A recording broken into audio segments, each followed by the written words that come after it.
Good evening, everybody, and welcome to this evening's presentation. I just want to take the opportunity of thanking you all for taking the time out to attend this evening's webinar. I think going forward, again, just to reiterate what Bianca was saying, just a thanks to our sponsors, Plumbing, Proudly Bidvest, and to IOPSA in order to put the presentations together. So just to go through it, we are one of two, and like all things, this evening is just laying down the foundations. The course is structured just to assist in terms of adding value to our technicians and those out there in terms of quoting, small works projects, etc., and basically looking at pitfalls that do occur and what we look out for. I think for those in attendance, we've paid a lot of school fees in terms of mistakes that we've made. So in this evening's presentation, we'll go through and look at those and obviously try and add that value that we don't all make the same mistakes going forward. So costing of small works projects, adding value to technicians, which in turn will be profiting of the company and enhance service delivery. So in terms of enhance the service levels, quoting small works projects, add-on jobs, I think those jobs that we've got a technician on site and the consumer's looking at an additional costing for an item, and it's, to enhance that technician to be able to measure correctly, take down materials, time, etc., and provide a comprehensive quotation that is going to have profits and basically saving the time of additional trips of the owners or the managers of the company, going back to site, obviously in terms of assisting with cash flow and improving costing skills. So in terms of that, saving time and money, no additional trips, quick quotes, authorized fast, and assist the cash flow. As the old saying goes, strike while the iron is hot, and to get the job at the right price. I think I've been to many sites where the consumer will be asking you in terms of, no, I need a price now, but I'd rather give them the right price than an estimate or a guesstimate price. So I think it's key that our service technicians are enhanced in terms of their understanding of quotations and timelines and materials, etc. So that is the foundation of where we are today in terms of that. Knowledge is an asset. Having additional team members who can quote is an asset to any company. I was in the UK a couple of years back, and I went to go and visit a couple of companies there, and just in passing, I think the one crowd in Edinburgh had 13 teams, and I'd asked them how many estimators they had, covering those 13 teams. And the answer was quite simple, that they were all estimators. They were all up to a point where they could all cost and provide quotations in terms of their understanding of plumbing, time, etc., etc. So, in terms of the owner of that company, there was a lot less running around. I know that when my guys, were out there, it was come back and Mrs. Jones needs a quote, and it was always that, well, why couldn't you have measured it while you were there? So in terms of my staff, and it's just a note for you guys, is that we used to do in-house training, and we would get our technicians or apprentices or whatever, and we would just set up scenarios within the office when there was a little bit of downtime, and get the guys to go and cost for taking out a sink or putting in a geyser or repositioning a fire hose reel, and it just enhanced their skills and their comfort zone in terms of pricing. So I think it's one of the key things to look at in terms of adding value to the technicians. I think one of the key things for me is listen, question, and advise. I think, listening to the customer is one of the key things in terms of the site visit. Listen to the customer's request. Ask open-ended questions that are going to give you an answer, so that you're not sitting there and giving all of the advice in terms of what they need or whatever. It's basically a case of listening to the customer, understanding what they're looking for, asking the right questions, and then obviously advising. If they're looking for example, a solar water heating system and it can't face north, there's a lot of shading, is to be able to put those questions forward and then be in a position to advise them that there's other alternatives, and you being the professional, you need to have a look at what those options are and advise the client accordingly. So, if you foresee any problem areas, you advise the customer, and again, you're the professional. I think that that's one of the key components. So up next, we have a poll coming up. So guys, I think you understand in terms of how that poll operates. So get the poll up now, and if you can just answer. Poll, is there a difference between an estimate and quotations? Just a quite simple one, yes or no.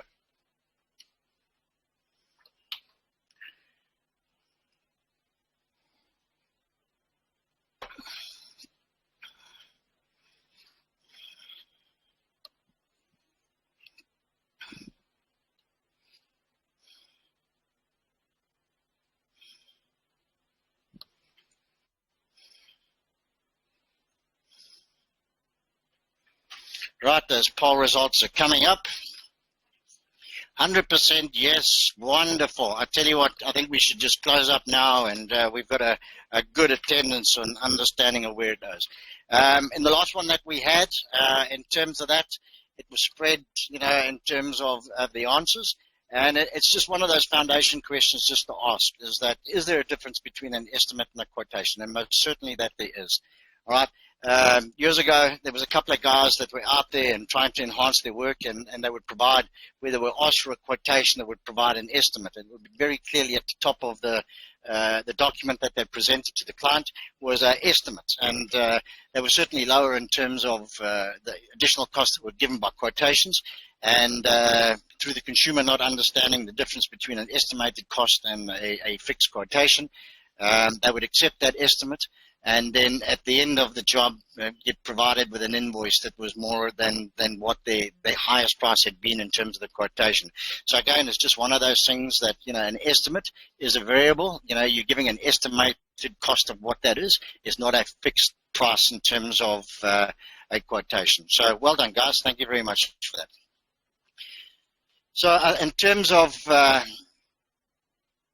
understand, communicate, know your customer's requirements and be on the same page as your client. So it's one of those key things is to understand what your client's needs are, what their requirements are, and at the same time be on the same page. So we all know what happens when we're not on the same page. We provide a costing that's different to what the expectations are of the client, and then we end up with a whole lot of rigmaroles in terms of complaints.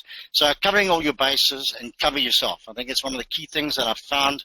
We'll get into it later on. Is unfortunately a lot of contractors don't like the pen, and a lot of the quotations that are submitted are very lacking in terms of detail, which basically adds risk to the contractor and ends up with disputes and variations and non-payment. And that's what we're trying to get away from. So in terms of our foundation, is just getting to that point where we all understand the risks and how we deal with those risks in terms of putting our quotations together. So if there are any problems that are there, raise and discuss them. Sometimes the timelines are maybe too narrow in terms of a bathroom, for example. Some small works is just replacing a toilet pan or a basin. So again, looking at tiles that may be a problem, sizing of the sink units, for example. Again, if that is the case, finding out if they have replacement tiles. Some guys have got, or some consumers have additional tiles. But in terms of a lot of the information that I get and through IOPSA to deal with, goes back to these particular items where a cistern's been replaced or a basin's been replaced or something's been replaced and it affects the tiles. No mention of tiles anywhere before the project starts, and at the end of it, yes, the client has a new WC or a new basin, and but they now have tiles that because the base was smaller or the basin was smaller, they now end up with this gap on either side or floor tiles or whatever, which is totally unacceptable to the client. And then it's you, the professional, why didn't you tell us? So I think one of those key things is to just make sure that from the technician's point of view that we understand and advise the client that in the event that they're going to do A, then there will be repercussions in terms of B. In today's technology, photographs as an assistive reference, I think that now that we enter this technological world that we are, for those like myself that still battle with technology. But it's an added advantage in terms of taking photographs of the site that you're on, and making use of those as a reference when you're putting your quotation together. So I've found it, and it's key in terms of a reference to what was there or not too sure, that you don't leave something on the table. So again, as many photographs that you can reference back to, and at the same time, if your technician is reporting back to yourself, then you'll be able to substantiate what he's doing and base it on the photograph. So it would give you a better understanding of exactly what's been done. So again, one of those items, and not only for that, for maintenance projects that you've done and completed, a photograph is worth one arm and one leg when it comes to a bit of arbitration or disputes. Problems that do arise, and again, it's getting those open-ended questions. Working for body corporates, again, we'll go and price something, but we actually don't understand that the body corporates have rules in terms of when you can start chopping and when you need to stop. So I'd rather have that info up front before you actually start that project or submit that quotation, so that you're working around the time frames of the body corporate. Factory shutdowns, again, the implications of factory shutdowns.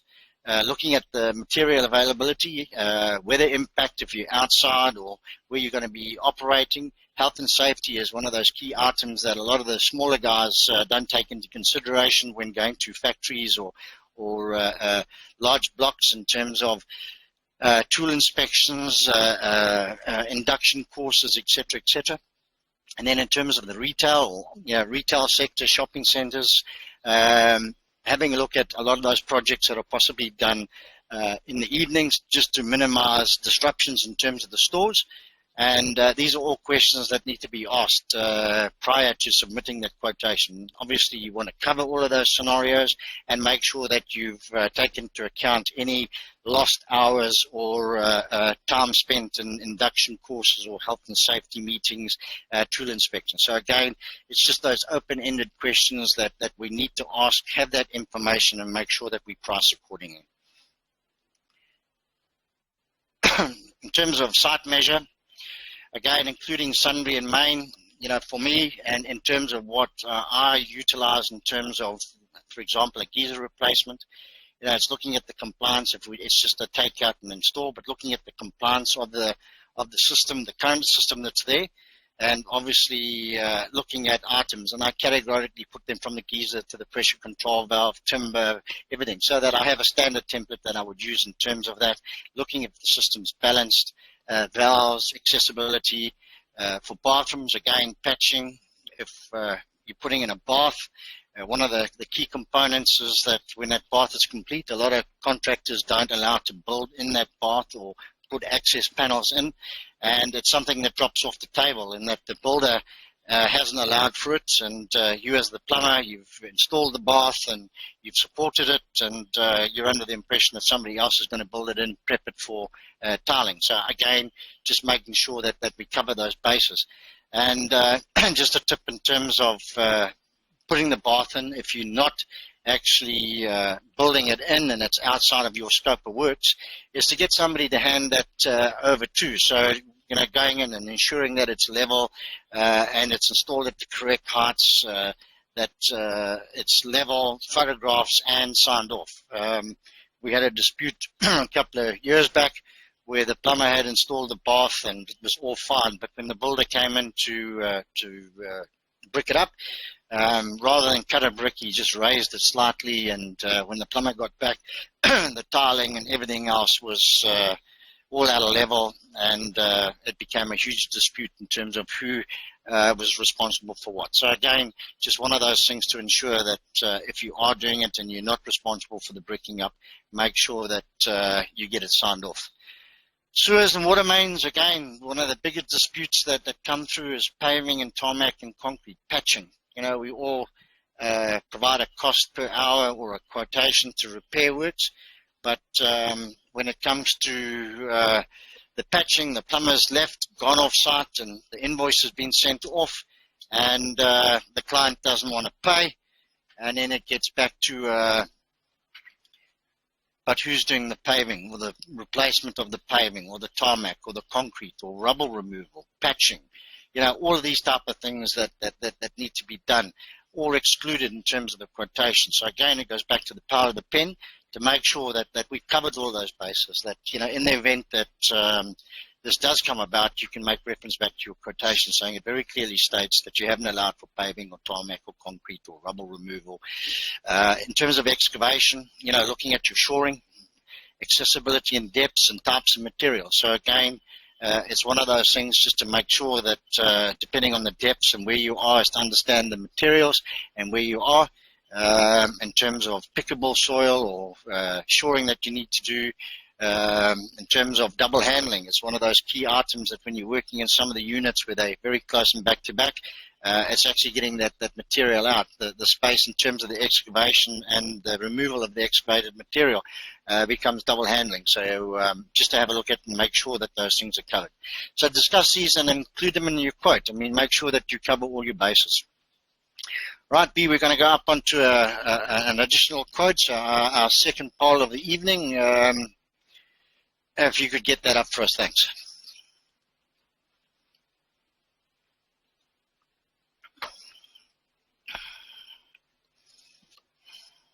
Right. Do you or your company charge for quotations? It's quite easy, it's yes, no, or sometimes. So let's just have an indication of those individuals in attendance tonight. Do you or your company charge for quotations? Okay, so there we've got a big split in terms of 75 and the balance in terms of no. It's the same as the one that we had before, our last one. Again, it was a case of a lot of the guys not charging for quotes.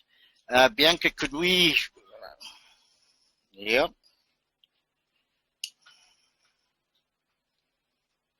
Hi, we've just got a question from Colin. He said, I heard it's illegal to charge for quotations. Okay.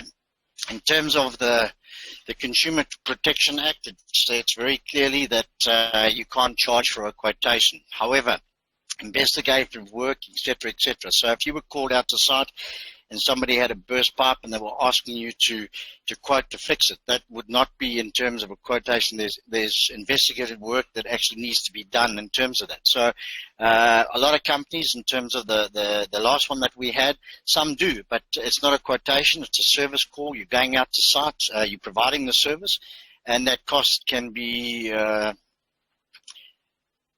discounted to the client in the event that they actually accept the costing that you provided. So again, depending on how your business model is and how you actually put it together. But if you go and have a look at any one of the other service industries, from gate motor guys to electricians to refrigeration and everything else, is that they have a service fee or a service call that is payable.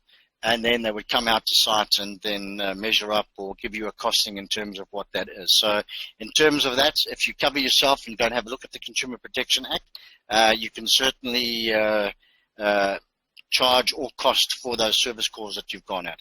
But it's something that, from a plumbing point of view, it's something that we've never really it's never really taken off, but yet in other sectors it certainly has in terms of a costing for that. We will dive into it a little bit later on, but just understanding of exactly what that cost is. So I hope that answers the question. Right, again, that mutual understanding of who will supply the sanitary, who will deliver it, who shall collect, who's responsible for rubble removal. All of these things are information that needs to be discussed.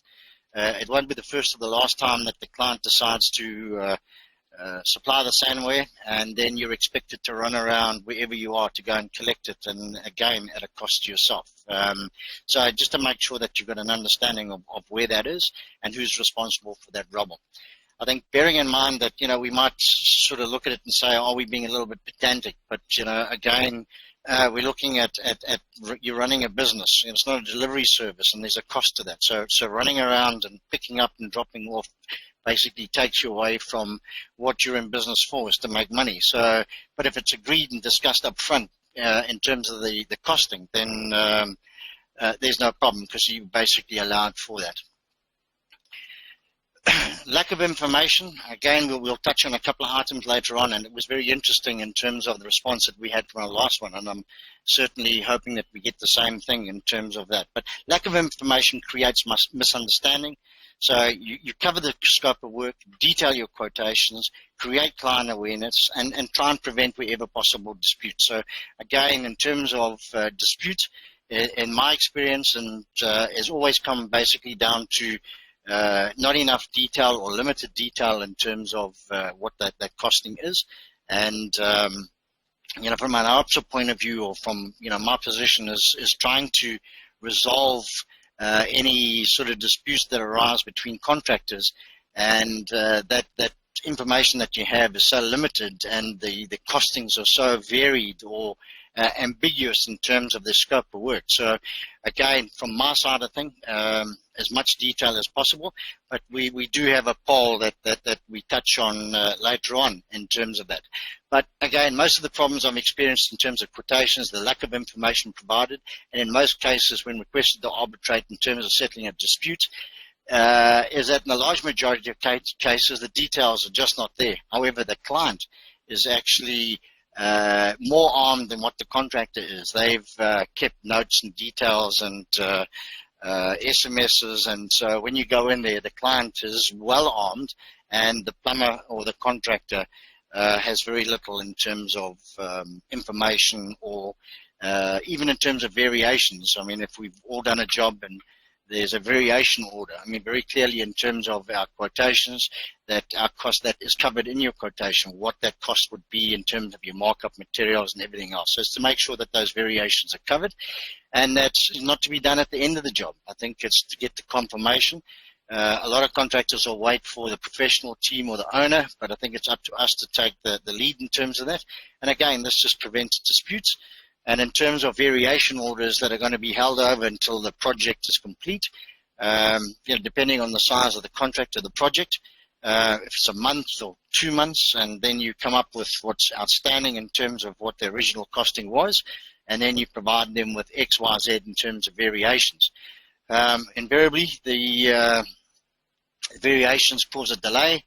Everybody's trying to remember who did what and who was responsible for that. So again, in terms of your costings and your pricing, make sure that that's covered. And then on a daily basis, just make sure that those variations are put through in writing with those costs and accepted. So again, just in terms of the power of the pen and how we run our businesses, is to try and ensure that we're as professional as possible. And then our staff and their understanding in terms of being on site as to who they take instructions from, and how those things must be handled. All too often, I know that I've had it with my staff, is that whilst they're on site and the client comes on and requests A, B, and C, and they just go ahead with it and fail to advise you of those things. So again, just to make sure that everybody's on the same page, not only from the consumer, but also to the your staff.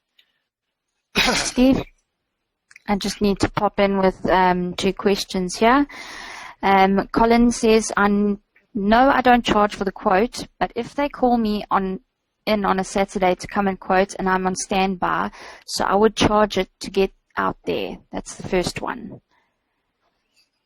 Okay, what does he mean by charge it out there to get there? I don't quite understand. If you're not going to charge during normal hours, why would you now do it on a Saturday? Just to get a better understanding of that question. Petrol. And then Marius also says call-out fee. Yeah, okay. Now, again, we're going back to where we've got an answer in terms of petrol, but would you not have petrol during the week? Is it not a service call as a service call, whether it be Monday, Tuesday, Wednesday, Thursday, Friday, Saturday, obviously, in terms of the guys and how they run their businesses, but would incur a time and a half cost or whatever the case may be. So again, that service call applicable, whether it be on a Monday or a Saturday or a Sunday. So I think, to understand that is to have a look at it from what is your set standard? Are we saying that we're going to be doing quotations or costings on a weekend, we're going to charge for it, but during the week we're not. So I think there's a slight gap in terms of the understanding of where we are there, B. Okay, our next, Colin says thank you, and our next question from Robert is, where can we get generally costing of construction installing a point, general cost of fixing a leak, etc.? We struggle to get into construction work, and we are charging the same as we did 8 years ago, and people are still undercutting hugely. Yeah, I think, Robert, it's one of those things. Thanks very much for the question. It's very pertinent in terms of where that is. In terms of per point, yes, I understand what you're saying. Guys are costing at 8-year-old prices, and that's a variance in terms of not understanding what it is to actually be in business. So in terms of rates, just to touch on IOPSA have put out a pricing guide. I think it'll be available in the next week or two. It might even be available now. But there is a pricing structure that's gone out with guidelines in terms of how to build up prices and per point. So if you also go onto the webinar, sorry, not the webinar, the web page, that info is there. Again, just to emphasize and support what Robert's saying there, I think for most of us, our education comes from the University of Hard Knocks. As a plumber, you'll go through your theoretical training, your practical training in terms of the schools or the TVET colleges or whatever. But in terms of actually understanding on how to price a job or how to put costs together, we very much left to our own demise. So a lot of us, tend to think that we're making money, but in essence, on paper, because a lot of business is not structured correctly, we basically, like just putting water down the drain. So again, guys, just to emphasize the thanks for you chaps coming along to tonight, because I think we're just hoping that, in terms of the info that's been provided over the 2 sessions, that we have a better understanding in terms of where you are in terms of your business, understanding, where the customer is, where you are, and at the same time, just adding that value. And just for Robert, we also have a couple of webinars out there of understanding the cost of being in business. And I think that's where it actually starts from, is to understand, what your cost of being in business is. So it's one of the webinars that is available through IOPSA. And that's the key point is, what does it cost you to be in business? If you're looking at a per point, you still need to get back to a rate, and where did that rate come from? Who established that rate? So I think it's one of those key components is to understand exactly where you are in terms of your rates and your prices. So look out for those, and in terms of the pricing for bills of quantities, etc.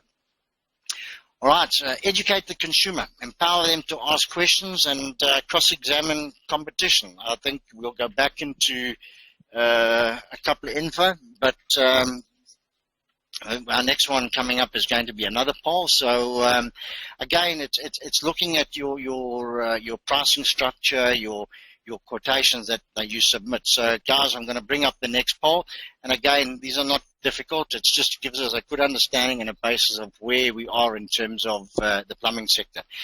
When submitting a quotation, do you believe the more information provided is beneficial to you or detrimental to you? So if we can have a look at that. It's quite simple, A and B.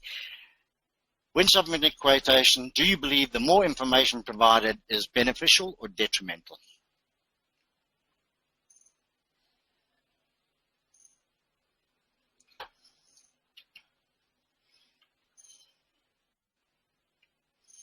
Okay, our results are up. We've got 75% beneficial and 25% detrimental. Okay. All right, guys. Thanks very much. It's more or less in line with the last one that we had. I think the last one we were slightly higher in terms of the detrimental. But let's look at the scenario. I think that for those that are saying it's beneficial, I think it's quite simple that you understand that you're not there when your opposition are on site, or you're not there when the consumer meets with other contractors. So you don't know the caliber of who they are, what they are. So for me, and it was always my principle, was that the more information that I provided, the better it was for me. One, in terms of educating the client. So as a hypothetical, I would use references in terms of how I was going to do the work. So if I was doing a geyser replacement or solar or a heat pump or whatever I was doing, I would make reference to various things in terms of the standard.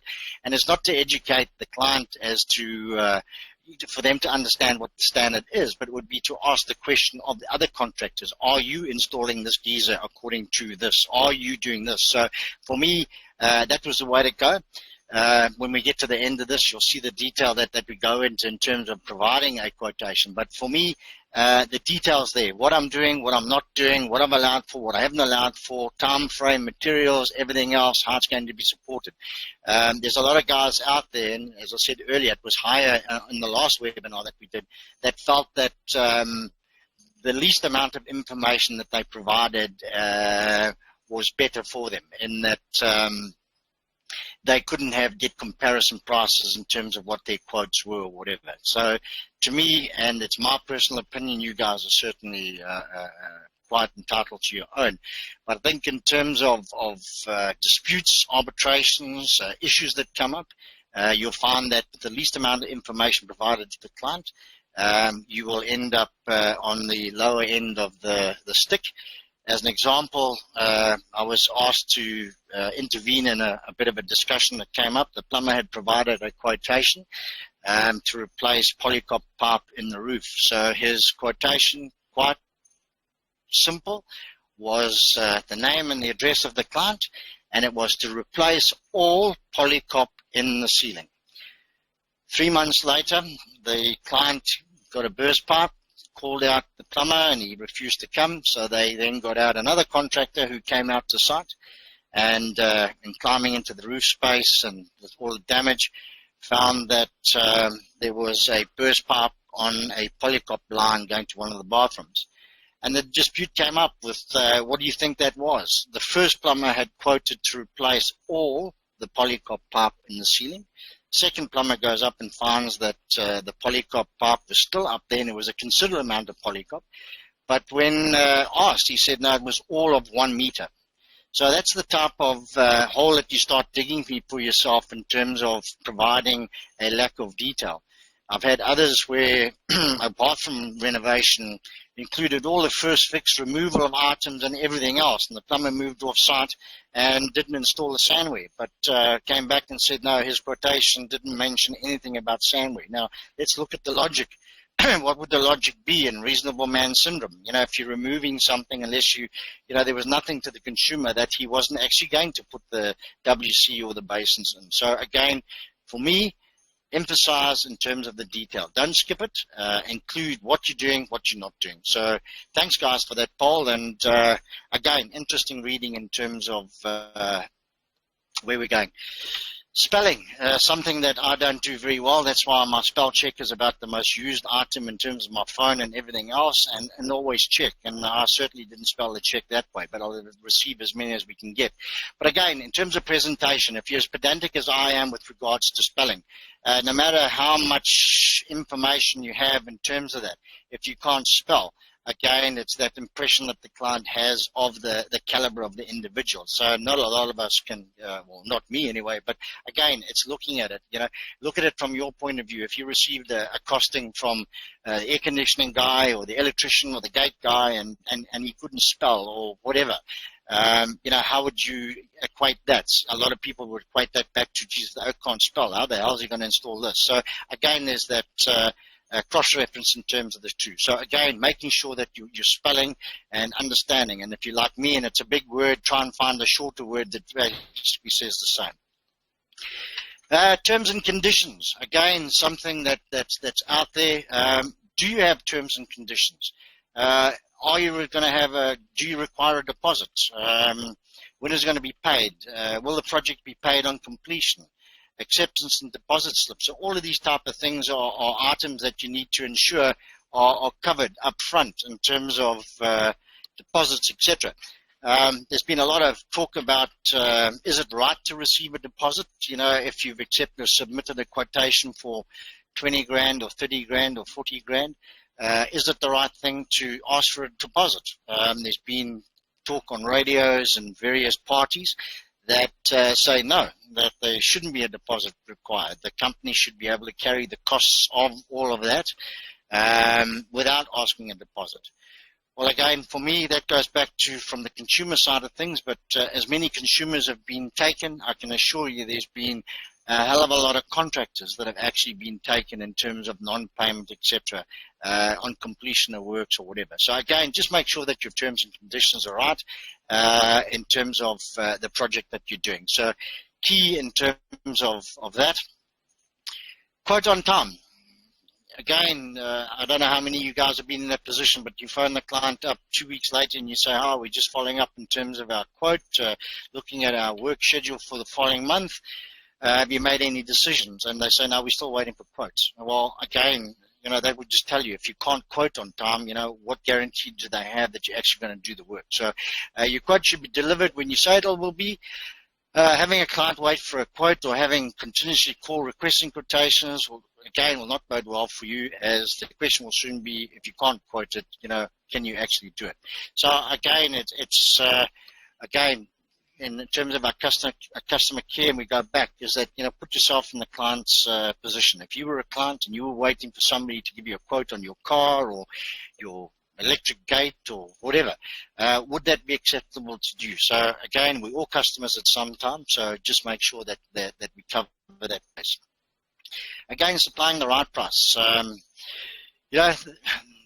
Clients, if you were here in Durban, you'll say that everybody wants the best price, and we certainly want to do that. But again, being put into a corner in terms of, oh, I've got a price of this or I've got that, not listening to the client or being sidetracked, is work out your correct price. I think if we stand on site and we say, oh, it's going to be about between 1,000 and 1,500 Rand, again, we'll all remember the 1,000. So if you submit a price of 1,399 Rand, there is a dispute. So I think it's just to be key in terms of supplying a right price. Also, be wary of the client who provides you with info on other quotations received. Again, don't be swayed by, what the info is. A lot of times I've been to sites or whatever, and the client's quite happy to say, no, I've got a price of 10 grand or 15 grand or whatever, hoping that, you're going to stand there and look at this job and go, yeah, I could do it for that. You know what? I'm in control and you're in control of your own business. It's just making sure that you say, okay, that's fine. Put it in the mental lockup in the back of your head and go back and work your price out. And, you might be surprised that the 15,000 that he's got is a really great price, and yours would be 10 or 11, and then you've got a little bit of money to play with. But don't be swayed. Price it right. Go back and make sure that, you've costed things correctly and checked all the noughts and crosses. Our next one is another poll, guys. So coming up, and submitting a quotation to a customer, do you provide a copy of your company terms and conditions? Yes, no, or sometimes?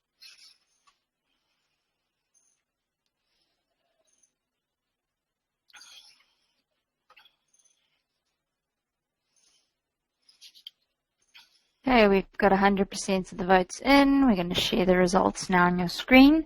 As you can see, 75% say yes and 25% say no. Okay, again, a nice split in terms of where we are.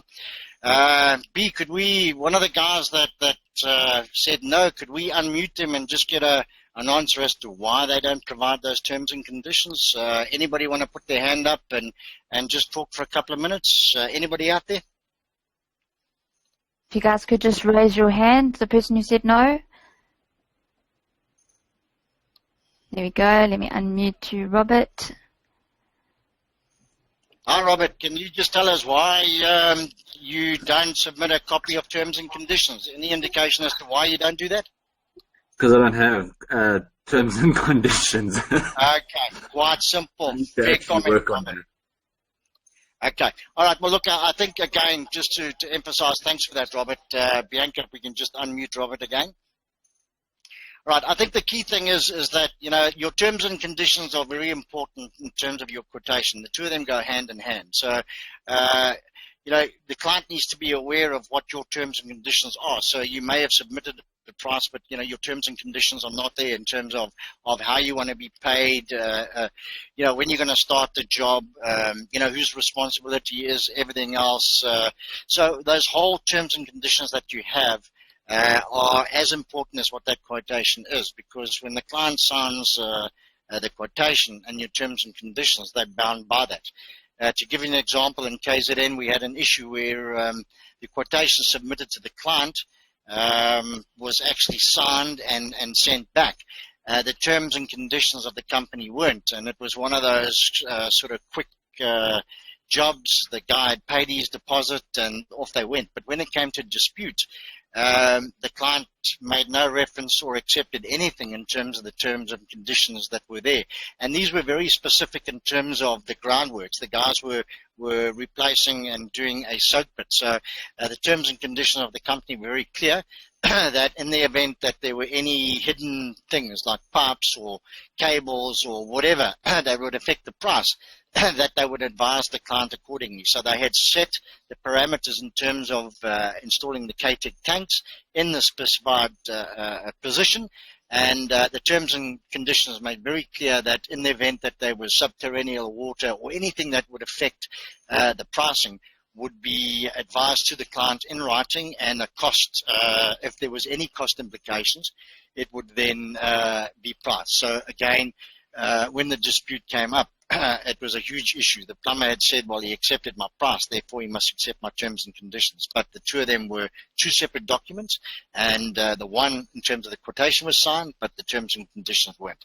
And this has gone to the Consumer Council. So again, the plumber's sitting out there out of pocket. He's acted the right way in terms of his quotation and his terms and conditions, but because he didn't get those terms and conditions signed and accepted by the client, there's now a dispute. So just to make sure that you have those available. All right, we've got another question coming up. Check before or after work completion, cash or internet transfers with invoice number on the internet payments. Helps with admin of funds received. And then also Robert has asked, where can we get a generic terms and conditions? All right, in terms of your terms and conditions, I think, the biggest thing is that just to go back to what saying, who brought up the first one, Bianca, in terms of? It was Colin. Okay, and what did Colin have to say there? Like no check before or after work completion, cash or internet transfers with invoice number on the internet payments. Helps with admin of funds received. 100%. But I think in terms of that, just going back to Colin, is going back to that, there's a hell of a lot of other things that come into your terms and conditions. So if you take, for example, you're doing a burst pipe, okay, in terms of the terms and conditions that I have and have been utilized in companies is that, let's say, for example, you were going to replace a burst pipe and your guys were excavating and they put a pick in the ground and they hit an electric cable. Now, in terms of your terms and conditions, you would basically not be held liable for those repairs or costs. Because in terms of the terms and conditions that we have, it would say there that you're not responsible for any damages to pipes or concealed services unless they point it out to you. So if the client came to you and said, look, between the servitude and here, I've got an additional water line and there's an electric cable running through here, then you are now up to speed in terms of providing that information to your service teams, and they now need to be wary of those services. So in the event that you do hit it, then that is obviously for your account because the client has made you aware of those services. So again, it's just making sure that you cover the bases. Going back to the other question, Bianca. Colin says, thank you. And Robert had said, where can we get a generic terms and conditions? I think that there is one available, and again, there is a generic one. I think I'll just make a note with Bianca. We have your details there, and we'll try and get one out to you. So we did design one from an IOPSA perspective, but it's a document, again, that, sometimes you'll go and buy something, and then, the plumbers actually have it on the back of their invoices. Now, again, that can be problematic because if you're doing a job and you then gave the client your terms and conditions at the end of that job, and they're busy paying you, and then there's a bit of a dispute. They were not aware of your terms and conditions before you completed the work. So we'll get some of that together, and we'll get back to you in terms of that one. He says, great, appreciate that. And Colin asks if you could also give him a generic one to help him cover his bases. Perfect. I think what we'll do, because we scheduled for our next one is next week. Am I correct, Bianca? That's correct. Okay, so what we'll possibly do is we'll get that before next week. We'll just see if we can get one, and then we'll put it up as a slide so you can also have a look at it, and maybe we'll go through those terms and conditions. So if everybody's okay with that, if we can just raise our hands that we touch on that, if we're all agreeable.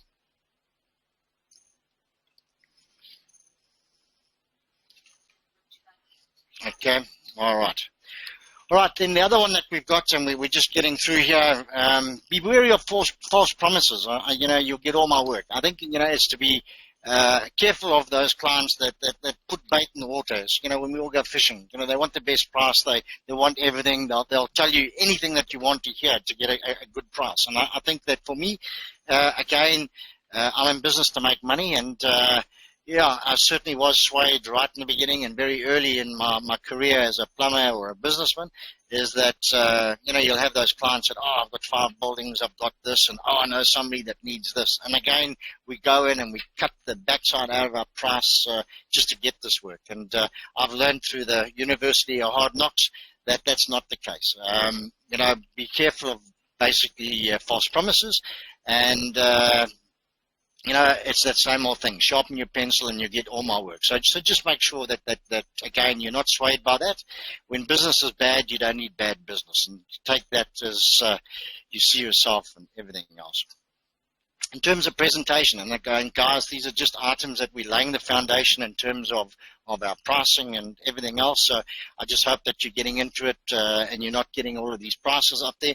But these are key points in terms of how we present ourselves as being professional in what we do, and how we set ourselves apart from the rest. So I think in terms of presentation, so we'll talk about presentation in terms of how we look or how our trucks look.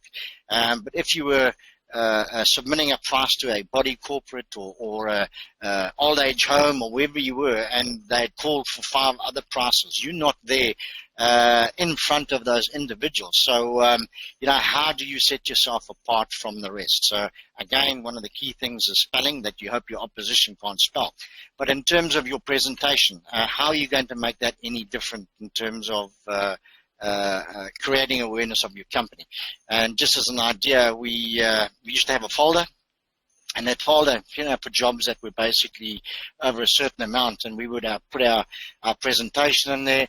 We had a little bit about, who we were. We were members of IOPSA or registered with the council, and we had all of our public liability and everything else. So we would put all of those copies of those documents in there. We would put it in a nice folder, and it would actually come not in an envelope. So when it sat on the table, you were drawn to that, and when you opened up that folder, everybody was basically looking at the price. And we certainly got more jobs than we lost, just for the simple reason that based on the presentation that we have provided to the body corporates, that we set ourselves apart right from the get-go. So again, just making sure that there are different ways in which to get yourself across. Then we have do not judge clients hastily. I think don't prejudge customers. I think that we often do that. I don't know if you've ever been there, but I've done that, where you pull up outside a house and it looks a little bit dilapidated, or the guy walks out and he's got Durban wear, pair of slops and baggy shorts and a riff-raffy T-shirt, and you look at him and you think, geez, this oak's not going to be able to afford this. We're judging. We're already judging this client before we started. So I think the key thing is not to judge. And as an example, many years ago, we had an elderly couple that lived up in the Malvern, sort of Queensborough area of Durban, and they'd done so for many years. And my contractor arrived there, or my plumber arrived there, and took one look at the job, phoned me up and said to me, you know what, Steve, these people can't afford this job. You must look at this house. It's like all run down and everything else, and we're wasting our time. Anyway, to cut long story short, we submitted the price, and we submitted the correct price, and the client turned around and said, fine, can we pay you cash? And the elderly couple went and drew out a couple of $1,000 for the job that we were doing, and he had just gone on retirement. He had got his pension, and this was now his time to fix up his house and keep himself busy. So again, had we shown disinterest or judged that client, it would have been a couple of $1,000 that we didn't get. So again, don't judge customers by what they look like or what their place looks like or who they are. You don't know if it's a fixer-upper or the son's going to pay for it or somebody's going to do it. Treat every one of your customers equally and don't judge them by what they've got. And I think if you went into the car trade, when guys walk into the floor of a huge Mercedes-Benz showroom or whatever and the guy looks like a robber's dog, I will tell you that those car salesmen will fall over him because, again, you never know who's walking into your shop. So just make sure that you don't prejudge individuals in terms of your quoting and putting them on the back burner. Just getting into the end of things, I think we've got like another 5 minutes, but do not run others down to make yourself look good. So again, we all have good jobs and we all have bad jobs. From my experience, sitting at a body corporate meeting and the project was around about sort of R500,000 or whatever, and the discussion came up with regards to one of my opposition, and one of the body corporate members had quite a lot to say about the opposition. And my answer was quite simple. We all have good jobs and we all have bad jobs. So unfortunately, that was one of his. And, again, I would like to think that we got the job for the simple reason that we weren't there. Our price was okay. We were slightly higher than the rest. But in terms of attitude, we weren't there to run others down. We know what we're doing. We're going to provide you a good service. And I'm not going to do that by trying to make myself look good by running somebody down. So I think it's just a key component. If you get to site and the consumer starts telling you about Joe Blogs down the road or whoever, it's a case of, well, you know what, we all have good jobs, or I've been there, and I'm sure we all make mistakes. But it's how we recover from those mistakes. I think that's the key point, in terms of who we are. We all make mistakes, but it's how we recover. I was looking at YouTube yesterday and just some of the motivational videos that you have there, and it was, I think it was 1998 or whatever, but this women's race somewhere overseas, these women were all doing this like 1,200 meters or whatever, and the one girl tripped and fell, and she was basically out of the race, but she got up, and when you actually look at this video and you see the determination that this young girl had, and with all of everybody streets ahead of her after falling, how she actually picks herself up and runs and goes through. And the captions that come up in terms of that, it's not about the race, it's not about winning, it's about how she was, the attitude that they had in terms of picking yourself up and finishing the race and doing the best you can. And that's the type of attitude we need to sort of have in terms of business. Yes, we'll fall down, but it's how we pick ourselves up. So just on that note, guys, we're at the end of part one. Can we just touch on it? Again, thank you very much. B, if we can just get an understanding from the guys, if they have any questions or how they've sort of felt this evening's gone, just to give us a little bit of feedback in terms of the info. I know it's a lot to get in one hit. That's why we've got it in two. But how do you guys feel? Colin says he learned very well. Thank you very much. Good.